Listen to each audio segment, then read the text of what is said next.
144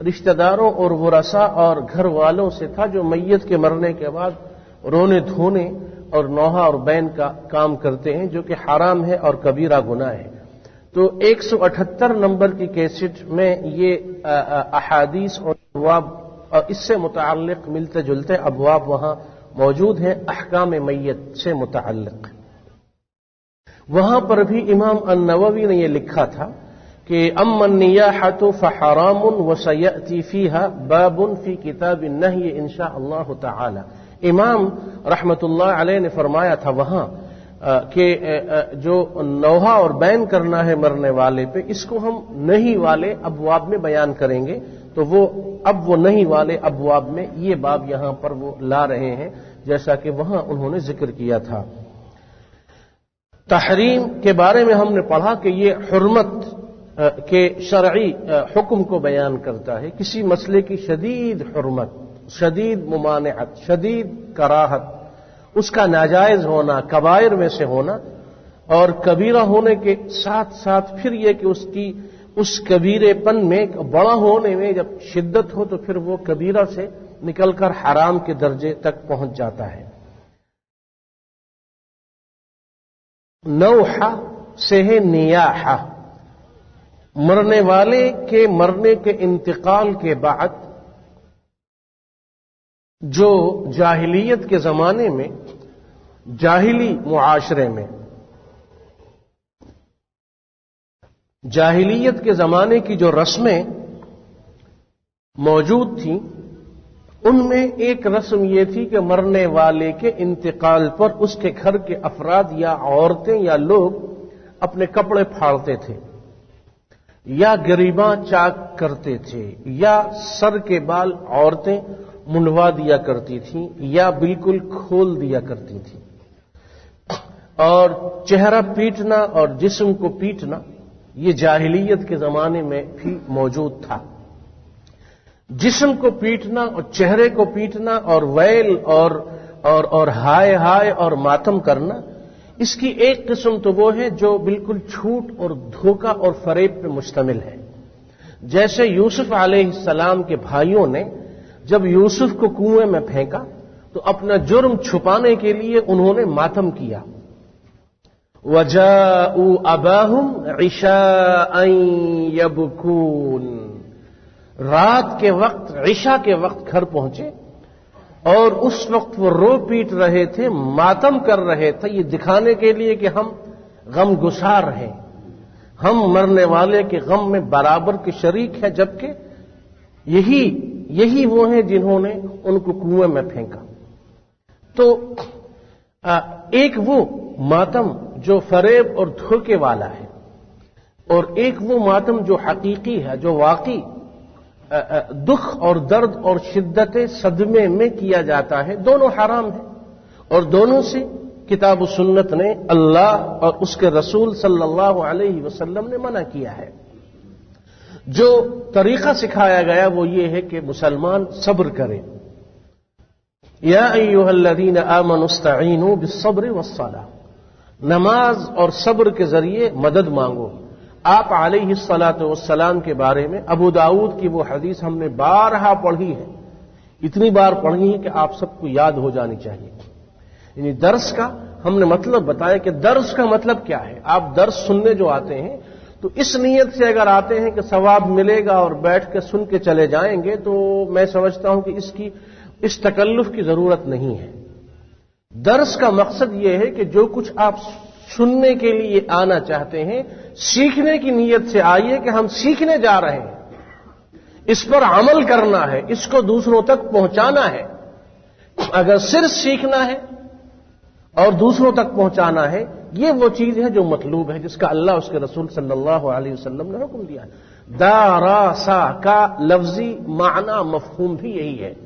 ہم نے بتایا کسی چیز کو پڑھنا، سمجھنا، حفظ کرنا، عمل کرنا، دوسروں کو سنانا، پہنچانا، یہ ہے درس کا معنی۔ دارسا یدارس تدارسا تفاعل کے باب سے ہے، اس میں دو فریقوں کا ہونا ضروری ہے۔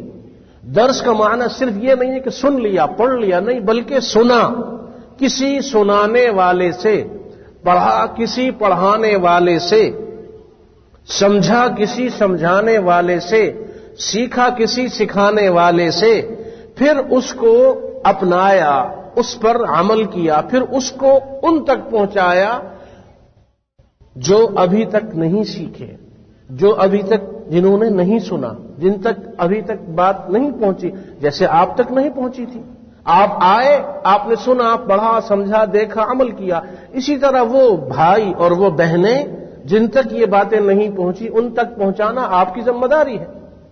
اور انسان جب محنت کرتا ہے تو اس کو خود بھی عمل کی توفیق مل جاتی ہے، لیکن اگر غرض اور ہدف اور ارادہ صرف یہ ہو کہ گئے نہ گئے جا کے سن لیا، بڑا اچھا درس تھا، پسند آیا، بس اس کے بعد کپڑے جھاڑ کے اٹھ کے چلے گئے، تو اس طرح مقصد حل نہیں ہوتا۔ کیا ہے کہ برسوں سے اور مہینوں سے درس میں آ رہے ہیں، اور جو اخلاقیات ہے، معاملات ہے، لین دین ہے، بنیادی ارکان کی ادائیگی، واجبات کی ادائیگی اس تک سے محروم ہے، کیا فائدہ درس میں آنے کا؟ درس اگر میں درس دیتا ہوں تو میرا آپ پر کوئی احسان نہیں ہے۔ اللہ کے لیے درس، اللہ کی بات، اس کے رسول صلی اللہ علیہ وسلم کی بات اللہ کی رضا اور خوشنودی کی خاطر اور اس لیے پہنچائی جا رہی ہے کہ اگر میں یہ باتیں نہیں پہنچاؤں گا تو قیامت کے دن گنگا شیطان بنا کر اٹھایا جاؤں گا۔ مجھے تو اپنی فکر ہے، میں جو کچھ کر رہا ہوں اپنی نجات کے لیے، کسی اور کا کوئی آئے نہ آئے، شہرت وغیرہ جو اس سے الحمدللہ کوئی تعلق سرے سے کبھی اس طرف دماغ اور دل نہیں گیا، صرف اس لیے کہ اللہ قیامت کے دن مجھ سے پوچھے گا کہ اس علم کو دوسروں تک پہنچایا کہ نہیں۔ قیامت کے دن ابن آدم اپنی جگہ سے ہل نہیں سکے گا جب تک ان سوالوں کا جواب نہ دے۔ زندگی کہاں گزاری، جوانی کہاں گزاری، مال کہاں سے کمایا، کہاں خرچ کیا، جو بات پہنچی تھی اس پر عمل کہاں تک کیا، دوسروں تک کہاں کیا، چار اہم باتیں۔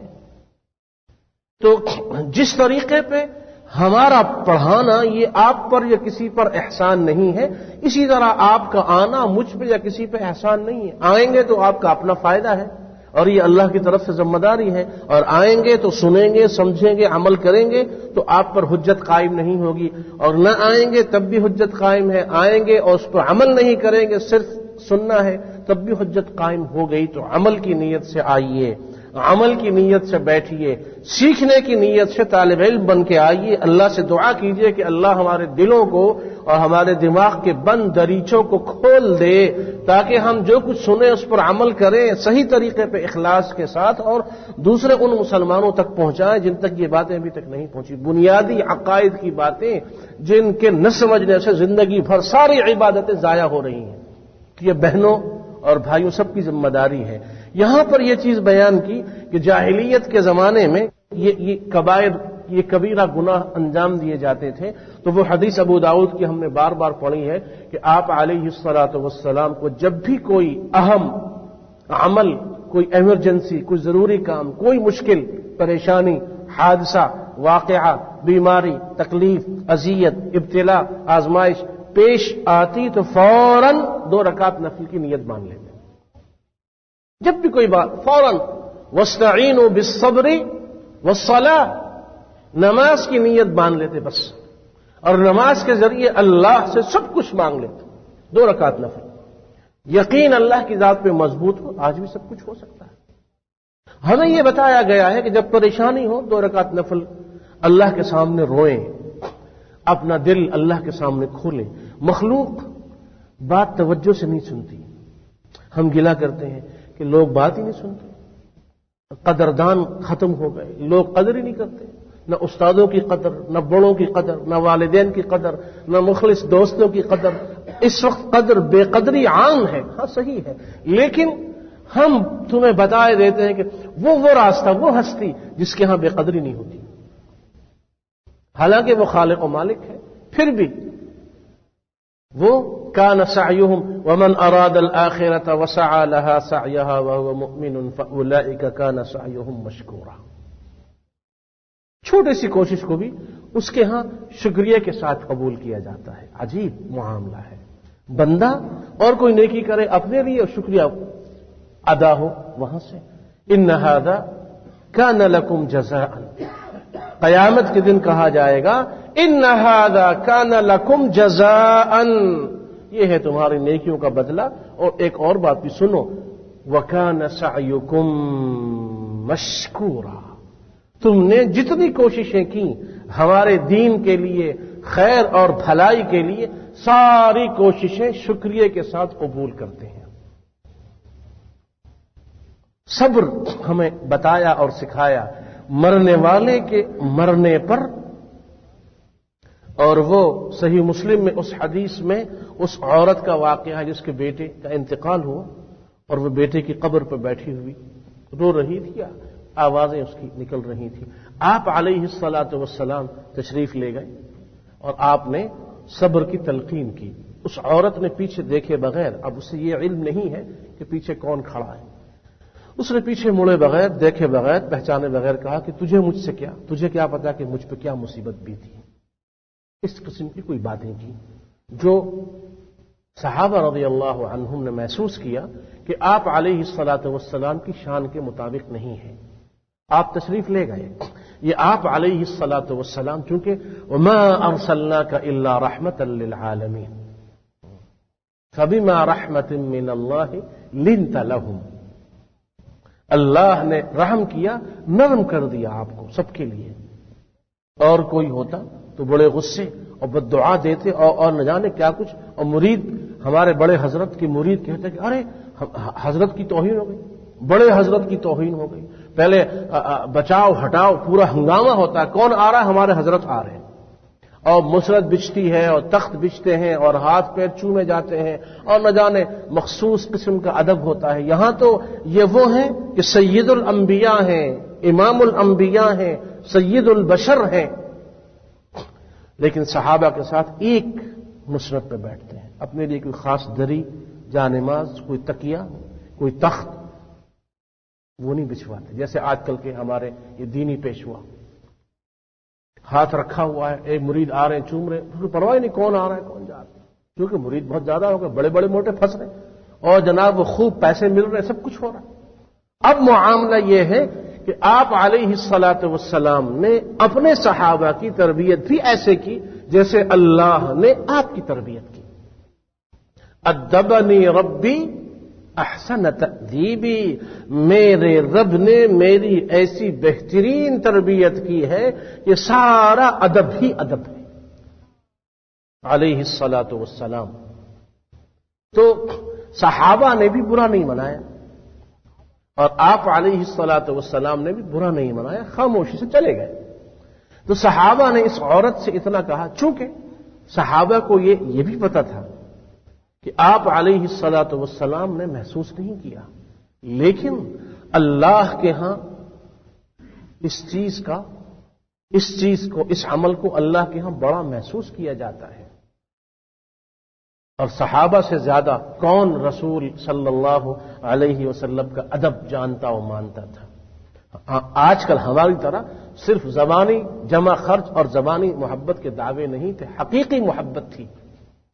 اور صحابہ جانتے تھے کہ قرآن میں اللہ نے یہ فرمایا کہ ینادونک من وراء الحجرات اکثرهم لا یعقلون اور ان تحبط اعمالکم وانتم لا تشعرون، تم لوگ غیر ارادی طور پر بھی کبھی زبان سے کوئی جملہ نکل گیا بے ادبی والا، سارے عمل تمہارے ضائع ہو جائیں گے۔ اس لیے اس رسول کے ساتھ جب بات کرنی ہو، اسی لیے صحابہ نہیں بولتے تھے، خاموش رہتے تھے۔ بولتے کیا؟ سوال بھی نہیں پوچھتے تھے کہ کہیں ایسا نہ ہو کہ سوال پوچھیں، بے ادبی ہو اور ہمارا عمل ضائع ہو جائے۔ ثوبان مولا رسول اللہ صلی اللہ علیہ وسلم، یہ ثوبان ہیں جن کی ہوتا نا بعض لوگوں کی آواز میں قدرتی یا فطری طور پہ آواز بھاری ہوتی ہے، اب وہ لاکھ کوشش کرے کہ وہ آہستہ بولے لیکن آواز ہے اللہ کی طرف سے معاملہ ہے۔ تو ثوبان آپ کے غلام بھی ہیں، صحابی ہیں، مشہور صحابی، فطرتاً ان کی آواز میں بھاری پن تھا۔ جب یہ صورت نازل ہوئی حجرات، یا ایھا الذین آمنوا لا ترفعوا اصواتکم فوق صوت النبی، ایمان والو نبی کی آواز پر یا نبی کی موجودگی میں اپنا آواز بلند نہ کرو۔ تو ثوبان رضی اللہ عنہ نے جب یہ سنا کہ ایسی آیات نازل ہوئی ہیں تو غم اور تکلیف اور پریشانی کی وجہ سے بیمار ہو گئے، اور گھر پڑے ہوئے ایسے بیمار ہوئے کہ فرض نماز پڑھنے کے لیے مسجد میں نہیں آ سکتے، بستر پہ لگ گئے۔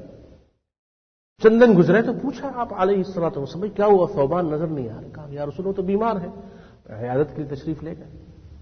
پوچھا کہ ثوبان کیا بات ہے، تمہارا رنگ بھی زرد ہو رہا ہے، بہت دبلے پتلے ہو گئے، کیا تکلیف ہے، کیا بیماری ہے، کیا غم ہے، کیا؟ تو عرض کیا کہ یا رسول اللہ سورہ حجرات نازل ہوئی اور میں بیمار ہو گیا، اس لیے کہ میں آپ کے سامنے بہت اونچی آواز سے باتیں کرتا تھا، اب مجھے ڈر ہے اور بلکہ یقین ہے کہ میرا تو سارا سب کچھ ضائع ہو گیا۔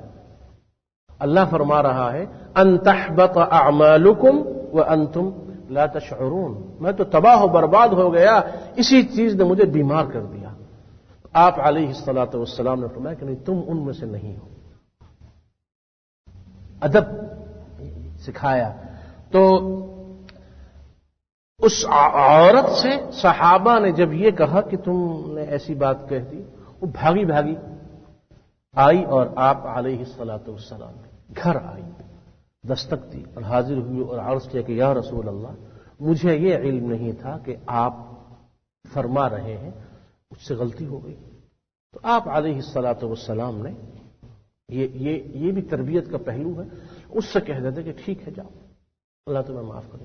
آپ علیہ الصلوۃ والسلام احادیث مبارکہ، افسوس یہ ہے کہ حدیث کو لوگ نہ جانے کس نیت سے کس طریقے پہ پڑھتے ہیں، ایک ایک حدیث کے ایک ایک جملے میں جو اسباق ہیں وہ اتنے ہیں کہ ایک چھوٹی سی حدیث پر گھنٹوں گفتگو ہو، اخلاقیات اور ادب کی، تب بھی بات مکمل نہ ہو۔ آپ علیہ الصلوۃ والسلام نے جواب میں جو کچھ فرمایا، عموماً آپ جو کچھ فرماتے تھے وہ پوری امت کے لیے تا قیامت سبق ہوتا تھا۔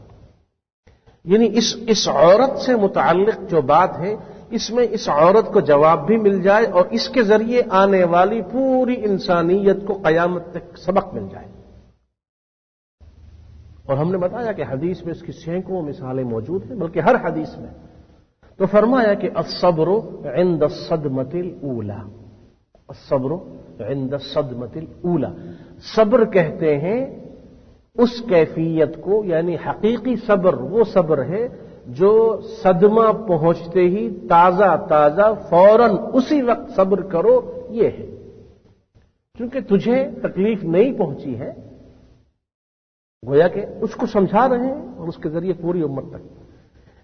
جب غم پرانا ہو جاتا ہے تو محسوس تو ہوتا ہے، لیکن دنیا کے حوادث اور انسان کی مشغولیات اور پریشانیاں، ان سے وہ کچھ کم ہو جاتا ہے، ختم تو نہیں ہوتا،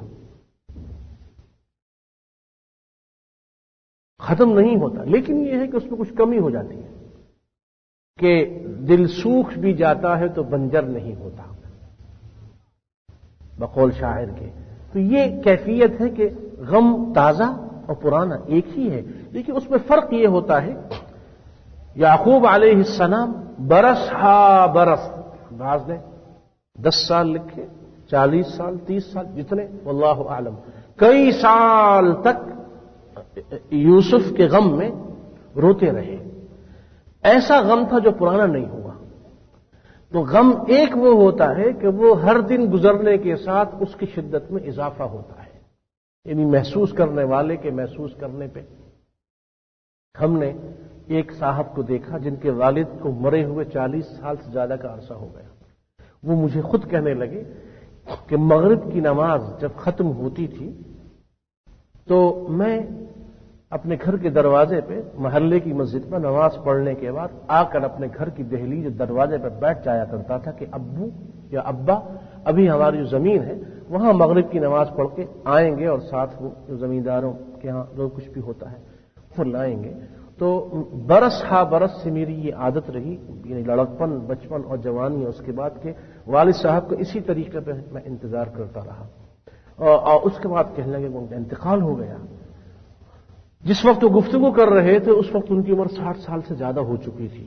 تو مجھے کہنے لگے کہ 40 سال یا کم و بیش مجھے، یعنی جہاں تک اندازہ ہے، مجھے ہو گئے سفر پہ چلا جاؤں، بیمار ہوں تو بات اور ہے، ورنہ جب میں گھر میں ہوتا ہوں، مغرب کی نماز پڑھتا ہوں تو اپنے دروازے کے سامنے آ کے میں بیٹھ جاتا ہوں۔ جب تک شفق کی سرخی غروب نہیں ہوتی اور عشاء کا وقت داخل نہیں ہوتا، میں بیٹھا رہتا ہوں کہ شاید ابا آ جائیں، جبکہ مجھے یقین ہے کہ ابا نہیں آئیں گے۔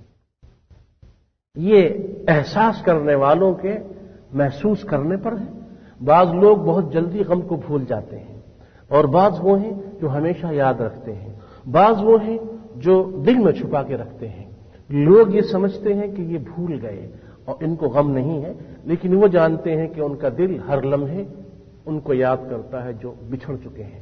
اور کچھ وہ ہیں کہ جن سے صبر نہیں ہوتا تو وہ کہتے رہتے ہیں اور مرنے والوں کو یاد کرتے رہتے ہیں۔ خوش نصیب ہیں وہ مرنے والے جن کو بعد میں رہنے والے اپنی دعاؤں سے یاد کریں، اور بد نصیب ہیں وہ مرنے والے جن کو مرنے کے بعد لوگ بد دعاؤں اور برے الفاظ سے یاد کریں۔ یہاں یہ بتایا جا رہا ہے کہ مرنے کے بعد جو نوحہ اور بین ہوتا ہے یہ حرام ہے۔ ایک لفظ ہے ویل، ویل کے معنی تباہی اور بربادی اور اس قسم کی دعائیں جیسے ہائے ہائے وغیرہ، اور ایک ہے صبر، سا سے 3 نقطے والی سا، اس کی جمع ہے ثبور، ہلاکت کی بد دعا۔ اور ایک ہے ندب، ندب کے معنی ہے نون اور دا اور با۔ ندب کا معنی ہے مرنے والے کی خوبیوں کو، اس کی اچھائیوں کو بیان کرنا، یعنی بیان کے انداز سے۔ اور ایک ہے نوحہ، نوحہ کا معنی یہ ہے کہ چیخ چیخ کر، پکار پکار کر، ترنم سے اور لہجہ بنا کر مرنے والوں کے اوصاف بیان کرنا، جیسا کہ نوحہ اور بیان کرنے والوں یا کرنے والیوں کی عادت ہوتی ہے۔ سیدنا عمر بن الخطاب امیر المؤمنین رضی اللہ عنہ سے مروی شدہ یہ حدیث متفق علیہ ہے، عنوان ہے اس باب کا باب تحریم النیاحۃ علی المیت، مرنے والے پہ نوحہ اور بیان کرنا حرام ہے۔